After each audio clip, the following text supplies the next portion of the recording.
एक राजा था, उसके 12 बेटे थे। जब वे बड़े हो गए तब राजा ने उनसे कहा कि तुम्हें अपने अपने लिए एक एक पत्नी ढूंढकर लानी है, लेकिन वह पत्नी एक ही दिन में सूत काट कर कपड़ा बुने, फिर उससे एक कमीज सिलकर दिखाए, तभी मैं उसे बहू के रूप में स्वीकार करूंगा। इसके बाद राजा ने अपने बेटे को एक एक घोड़ा दिया। वे सभी अपनी अपनी पत्नी खोजने निकल पड़े। कुछ ही दूर गए थे कि उन्होंने आपस में कहा कि वे अपने छोटे भाई को साथ नहीं ले जाएंगे। 11 भाई अपने छोटे भाई को अकेला छोड़कर चले गए। वह रास्ते में सोचने लगा कि वह आगे जाए या लौट जाए। उसका चेहरा उतर गया था। वह घोड़े से उतरकर घास पर बैठ गया और रोने लगा। रोते रोते अचानक चौंक गया। उसके सामने की घास हिली और कोई सफ़ेद चीज़ उसकी ओर आने लगी। जब वह चीज़ राजकुमार के पास आई तो उसे एक नन्ही सी लड़की दिखाई दी। उसने कहा, मैं छोटी सी गुड़िया हूँ, यहाँ घास पर ही रहती हूँ। तुम यहाँ क्यों आए हो? राजकुमार ने अपने बड़े भाइयों के बारे में बताया। उसने अपने पिता की शर्त के बारे में भी बताया। फिर उसने गुड़िया से पूछा, क्या तुम एक दिन में सूत काट कर कपड़ा बुनकर एक कमीज सिल सकती हो? अगर यह कर दोगी तो मैं तुमसे शादी कर लूँगा। मैं अपने भाइयों के दुर्व्यवहारों के कारण आगे नहीं जाना चाहता। गुड़िया ने हाँ कर दी। तुरंत ही उसने सूत काता, कपड़ा बुना और एक छोटी सी कमीज लेकर महल की ओर चल पड़ा।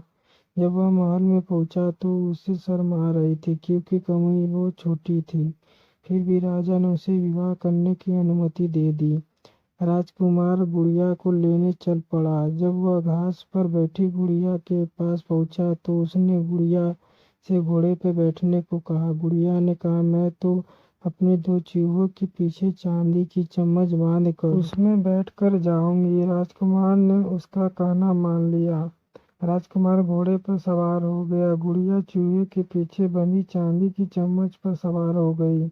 राजकुमार सड़क के एक ओर चलने लगा, क्योंकि उसे डर था कि कहीं उसके घोड़े का पांव गुड़िया के ऊपर न पड़ जाए। गुड़िया सड़क के जिस ओर चल रही थी उस ओर एक नदी बह रही थी। अचानक गुड़िया नदी में गिर गई, लेकिन जब वह नदी के अंदर से ऊपर आई तो राजकुमार के समान बड़ी हो गई थी। राजकुमार बहुत प्रसन्न हुआ।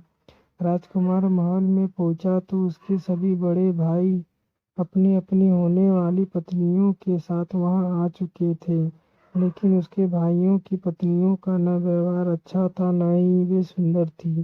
जब उन्होंने अपने भाई की सुंदर पत्नी को देखा तो वे सभी जल भून गए। राजा को पता चला कि बड़े पुत्रों ने छोटे राजकुमार के साथ दुर्व्यवहार किया तो उसने बड़े बेटे की खूब निंदा की। फिर छोटे बेटे को गद्दी सौंप दी। छोटे राजकुमार का विवाह गुड़िया के साथ धूमधाम से हुआ।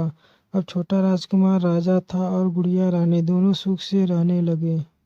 इस कहानी से हमें क्या सीख मिलती है? इस कहानी से हमें यह सीख मिलती है कि किसी से ईर्ष्या नहीं करनी चाहिए और किसी के प्रति अपने अंदर मतभेद नहीं रखना चाहिए। जब यह सब चीज़ें हमारे अंदर नहीं होगा तभी उस समय ईश्वर का साथ भी रहता है और बिगड़े हुए काम आसानी से हो जाता है।